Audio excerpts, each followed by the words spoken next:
ഏറ്റവും ബഹുമാന്യനായ ഈ സമരത്തിന്റെ അധ്യക്ഷൻ ജില്ലാ കോൺഗ്രസ് കമ്മിറ്റിയുടെ പ്രസിഡന്റ് ശ്രീ നാട്ടകം സുരേഷ്, ഈ സമരം ഇവിടെ ഔപചാരികമായി ഉദ്ഘാടനം ചെയ്ത കേരളത്തിന്റെ മുൻ ആരോഗ്യവകുപ്പ് മന്ത്രി കൂടിയായ ശ്രീ തിരുവഞ്ചൂർ രാധാകൃഷ്ണൻ അവர்கள், മറ്റ് ബഹുമാന്യരായ നേതാക്കന്മാരെ, സുഹൃത്തുക്കളെ, സഹപ്രവർത്തകർ, കേരളത്തിന്റെ ആരോഗ്യരംഗത്തിന്റെ ആകെ പരിച്ഛേദമാണ് ഇന്നലെ നമ്മൾ കണ്ടത്.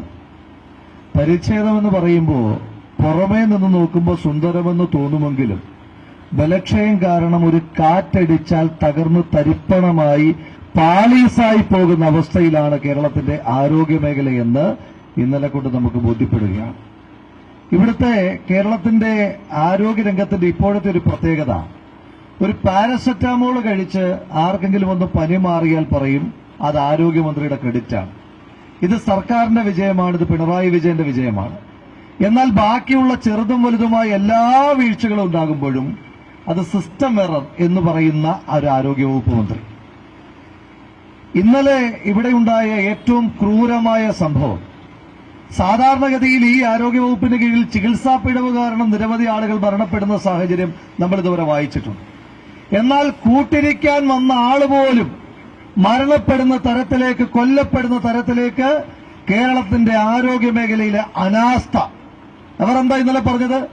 ഇവിടെ ബഹുമാനനായ പുതുപ്പള്ളിയുടെ എംഎൽഎ ശ്രീ ചാണ്ടിയുമ്മൻ പലകുറി സൂചിപ്പിച്ചല്ലോ, ആ വീണ് കിടക്കുന്ന കെട്ടിടത്തിനകത്ത് ആരെങ്കിലും പെട്ടുപോയിട്ടുണ്ടോ എന്ന് നോക്കണമെന്ന് പറയുമ്പോൾ സംസ്ഥാനത്തെ രണ്ട് ഉത്തരവാദിത്തപ്പെട്ട മന്ത്രിമാർ ഉദ്യോഗസ്ഥരോട് പറയുകയാണ്, ക്ലാരിഫിക്കേഷൻ കൊടുക്കുകയാണ്, ആരുമില്ല. മന്ത്രിമാർ തന്നെ അകത്താരുമില്ല എന്ന് പറഞ്ഞാൽ പിന്നെ ആരാണ് പരിശോധിക്കുക? ഇന്നലത്തെ ദിവസത്തിന്റെ പ്രത്യേകത എന്താ? ഇന്നലെ 1 ഡസൻ മന്ത്രിമാര് കോട്ടയം ജില്ലയിലുണ്ടായിരുന്നു. മുഖ്യമന്ത്രി ഉണ്ടായിരുന്നു, ചീഫ് സെക്രട്ടറി ഉണ്ടായിരുന്നു, സംസ്ഥാന പോലീസ് മേധാവി ഉണ്ടായിരുന്നു, സംസ്ഥാന ഫയർഫോഴ്സ് മേധാവി ഉണ്ടായിരുന്നു. എല്ലാ പ്രധാനപ്പെട്ട ഉദ്യോഗസ്ഥന്മാരും 4 ജില്ലാ കളക്ടറും അടക്കം ഈ കോട്ടയം ജില്ലയിൽ ഉണ്ടായിട്ട്, ഒന്ന് കൂവിയാൽ കേൾക്കുന്ന അകലത്തിൽ ഇവരെല്ലാവരും ഉണ്ടായിട്ട് പോലും രക്ഷാപ്രവർത്തനങ്ങളും ഏകോപിപ്പിക്കുവാൻ 2.5 മണിക്കൂറും ഒരു മനുഷ്യജീവനും വേണ്ടി വന്നു എന്ന് പറഞ്ഞാൽ what is the priority of this government? ഈ സർക്കാരിന്റെ പ്രയോറിറ്റി എന്താണ്? ഈ നാട്ടിലെ സാധാരണക്കാരായ മനുഷ്യന്റെ ജീവന് എന്ത് വിലയാണ് ഈ സർക്കാർ കൊടുക്കുന്നത്? കഴിഞ്ഞ നിലമ്പൂർ തെരഞ്ഞെടുപ്പിൽ പരാജയപ്പെട്ട ശ്രീ എം സ്വരാജിന് കിട്ടിയ 66,000 വോട്ടിൽ അഭിമാനിക്കുന്ന തിരുവനന്തപുരം മെഡിക്കൽ കോളേജിലെ ഒരു CPM അനുഭാവിയായ ഡോക്ടർ, ആ ഡോക്ടർക്ക് പോലും പുറത്തേക്ക് ഇറങ്ങി വന്ന് ആരോഗ്യവകുപ്പിന്റെ വീഴ്ചകൾക്ക്, കെടുകാര്യസ്ഥതകൾക്കെതിരായി വിലാപകാവ്യം എഴുതേണ്ടി വരുന്ന സാഹചര്യം ഈ സംസ്ഥാനത്തുണ്ടാവുകയാണ്. തിരുവനന്തപുരം മെഡിക്കൽ കോളേജിൽ ലിഫ്റ്റിൽ കുടുങ്ങിക്കിടക്കുന്ന മനുഷ്യനെ മോചിപ്പിക്കുവാൻ 36 മണിക്കൂർ എടുക്കുന്ന വ്യവസ്ഥയിലാണ് ഈ സംസ്ഥാനത്തിന്റെ ആരോഗ്യരംഗമുള്ളത്. മൊബൈൽ ഫോണുകൾക്ക് ഫ്ലാഷ് ലൈറ്റ് ഉള്ളതുകൊണ്ട് മാത്രം ആ വെളിച്ചത്തിൽ പ്രസവം എടുക്കേണ്ടി വന്ന സാഹചര്യം റിപ്പോർട്ട് ചെയ്തത് ഈ സംസ്ഥാനത്തിനകത്താണ്. പണ്ട് നമ്മൾ വാട്സപ്പിലൊക്കെ തമാശയായി വായിച്ചിട്ടുള്ള സർജറി കഴിഞ്ഞ് രോഗിയുടെ വയറ്റിൽ കത്രികയിരിക്കുന്നു എന്ന് പറയുന്ന ആ തമാശയെ സത്യമാക്കി മാറ്റിയത് ഈ സർക്കാരിന്റെ കാലത്താണ്. ഈ സർക്കാരിന്റെ കാലത്ത് കേരളം നമ്പർ 1 ആണ് ആരോഗ്യമേഖലയിൽ എന്ന് പറയുമ്പോൾ വീഴ്ചകളുടെ എണ്ണത്തിൽ നമ്പർ 1 ആയി മാറിക്കൊണ്ടിരിക്കുകയാണ് ഈ സംസ്ഥാനം. കാലാകാലങ്ങളായി കൈമാറി വരുന്ന ആരോഗ്യവകുപ്പിന്റെ മേന്മയല്ലാതെ ഈ സർക്കാരിന് അവകാശപ്പെടാൻ എന്താ ഉള്ളത്? ഈ സർക്കാരിന് എന്തെങ്കിലും പെർഫോമൻസ് ഓഡിറ്റ് ഉണ്ടെങ്കിൽ ഈ സർക്കാരിന്റെ കാലത്ത് ഈ ഗവൺമെന്റുകൾക്ക് കൈകാര്യം ചെയ്യേണ്ടി വന്ന 2 ആരോഗ്യ അടിയന്തരാവസ്ഥ എന്തൊക്കെയാ?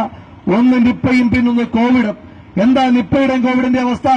നിപ്പ ആർക്കൊക്കെ ബാധിച്ചോ ആ രോഗികളെല്ലാം മരിച്ചു. സർക്കാർ പറയുന്നു ഞങ്ങളുടെ വിജയം. ഒരു രോഗം വന്ന് മുഴുവൻ ആളുകളും മരിക്കുന്നതിനെയാണോ ഒരു സർക്കാർ വിജയമായി പറയുന്നത്?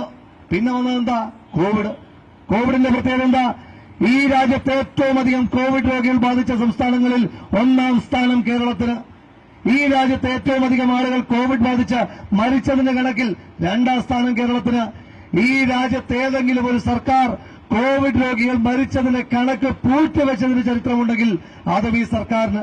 അങ്ങനെ ഈ ആരോഗ്യ മേഖലയാകെ തകർത്ത് തരിപ്പണമാക്കുന്ന ഒരാരോഗ്യ വകുപ്പും അതിന്റെ മന്ത്രിയും ഒരു മുഖ്യമന്ത്രിയും. മുൻപ് പറഞ്ഞത് അമേരിക്കയിൽ നിന്ന് വരെ ആളുകൾ വിളിക്കുന്നുണ്ട് എന്നാണ്. അമേരിക്കയിൽ നിന്ന് വിളിക്കുന്ന വിളികൾ കേൾക്കുന്ന ഈ സർക്കാരിന് തലയോലപ്പറമ്പിലെ ഒരു സാധു സ്ത്രീയുടെ നിലവിളി കേൾക്കുവാൻ പോലും കഴിയുന്നില്ല എന്ന് പറയുമ്പോൾ ഈ സർക്കാരിനോട് സൂചിപ്പിക്കുവാൻ ആഗ്രഹിക്കുന്നു. ഇന്നലെ തകർന്നു വീണ ആ കെട്ടിടം പോലെ ഈ സർക്കാർ തകർന്ന് തരിപ്പണമാക്കും. ആ തകർന്ന് തരിപ്പണമാകുന്നതിന് മുന്നിൽ മുകളിൽ നിന്ന് ഈ ജനങ്ങൾ സംഹാര താണ്ഡവമാടുമെന്നുള്ള കാര്യത്തിൽ ഒരു തർക്കവും വേണ്ട എന്ന് സൂചിപ്പിക്കുന്നു. ശ്രീമതി വീണ ജോർജ് എന്ന കേരളത്തിന്റെ ആരോഗ്യവകുപ്പ് മന്ത്രിക്ക് ഇന്നലെ പെട്ടെന്ന് പ്രഷർ ഷൂട്ട് ചെയ്തു എന്നാണ് പറയുന്നത്. ഒരാളുടെയും രോഗാവസ്ഥയെ നമ്മൾ കളിയാക്കാനോ പരിഹസിക്കാനോ ഇല്ല. അവരുടെ ആരോഗ്യം പെട്ടെന്ന് മെച്ചമാകട്ടെ.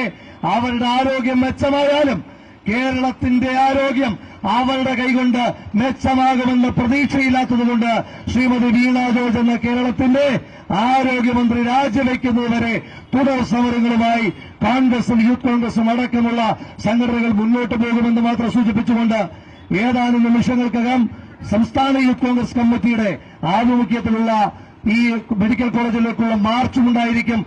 അതിലും നിങ്ങളെല്ലാവരും പങ്കാളികളാകണമെന്ന് മാത്രം സൂചിപ്പിച്ചുകൊണ്ട് ഈ ധർമ്മസമരത്തിന് ഇന്നലെ മുതൽ ഈ ഒരു ജനകീയ വിഷയം ഏറ്റെടുത്തുകൊണ്ട് മുന്നോട്ട് പോകുന്ന ജില്ലാ കോൺഗ്രസ് കമ്മിറ്റിക്ക് അതിന്റെ അധ്യക്ഷൻ ശ്രീ നാട്ടം സുരേഷിന്, പുതുപ്പള്ളിയുടെ MLA ശ്രീ ചാണ്ടിയൂമന്, ശ്രീ തിരുവഞ്ചൂർ രാധാകൃഷ്ണൻ അടക്കമുള്ള ഇവിടുത്തെ എല്ലാ നേതാക്കന്മാർക്കും നാടിനു വേണ്ടി ഉള്ള നന്ദി രേഖപ്പെടുത്തിക്കൊണ്ട് നിർത്തുന്നു. നന്ദി, നമസ്കാരം.